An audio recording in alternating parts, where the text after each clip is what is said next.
Els municipis adherits al Consell Comarcal del Baix Llobregat acullen l'Urban Culture, el darrer projecte impulsat pel Taller d'Art, Cultura i Creació i finançat pel programa Erasmus+.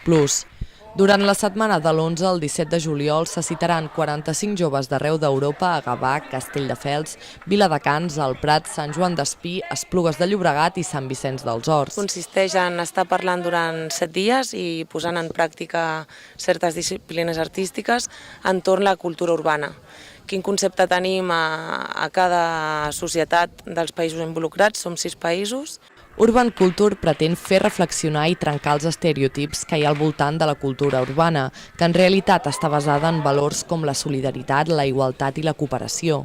En aquest sentit, també afavoreix que se'n faci ús de l'espai públic i promou una cultura accessible a la ciutadania. Que hi ha persones que jo sento que, no les conec, però que ens coneixem de fa molt de temps. Durant el projecte se citen al Baix Llobregat una quarantena de joves provinents d'Eslovàquia, Estònia, Grècia, Itàlia, Romania i Catalunya.